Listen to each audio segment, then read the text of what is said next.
খাগড়াছড়িতে বিএনপির নতুন সদস্য ফরম বিতরণ ও সদস্য নবায়ন কর্মসূচি গ্রহণ করা হয়েছে। খাগড়াছড়ি জেলা বিএনপির উদ্যোগে দলীয় কার্যালয়ে উক্ত কর্মসূচি উদ্বোধন করেন খাগড়াছড়ি জেলা বিএনপির সাধারণ সম্পাদক এম.এন. আফসার।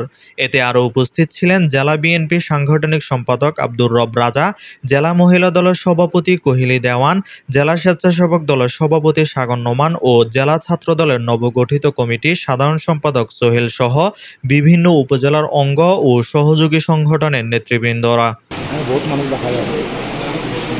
এ সময় প্রধান অতিথির বক্তব্যে এম.এন. আফসার বলেন, দীর্ঘ ১৬ বছর আওয়ামী দুঃশাসন ও দমন-পীড়নের ফলে এমন উৎসবমুখর পরিবেশে সদস্য সংগ্রহ ও নবায়ন কর্মসূচি সম্ভব হয়নি।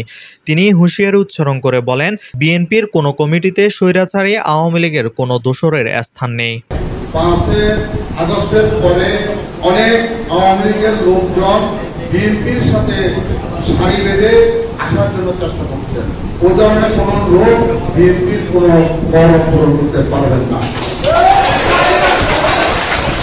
আজকে আমরা বলবো এই বিষয়ে যে আমরা যারা আমরা সদস্য হতে পারেনি তারাই শুধু একটি সাদা বই আছে, ওই বইটা পূরণ করব।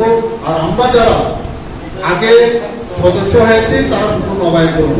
দীর্ঘ বছর পর এমন উৎসবমুখর পরিবেশে নতুন সদস্য সংগ্রহ ও নবায়ন কর্মসূচি করতে পেরে খুশি নেতাকর্মীরা। যে উৎসবমুখর সদস্য ফরম পূরণ করতেছি, এটা দেখে আমি নবগঠিত খাগড়াছড়ি জেলা ছাত্র দলের সাধারণ সম্পাদক হিসেবে আমি খুব আনন্দিত এবং আমাদের ছাত্র দলের সকল নেতাকর্মী তরুণ ভোটাররা অনেক আনন্দিত যে বাংলাদেশ জাতীয়তাবাদী দলের মাধ্যমে তরুণ ভোটাররা সদস্য সংগ্রহ পূরণ করে আগামীতে গণমাধ্যমে জনগণের ভোট আদায় করতে পারবে এবং জনগণের মাধ্যমে জনগণের ভোটটা দিতে পারবে। তরুণরা যাতে সুন্দরভাবে ভোট দিতে পারে সে সুন্দর একটা সুযোগ করে দিয়েছে দেশনায়ক জনাব তারেক রহমান।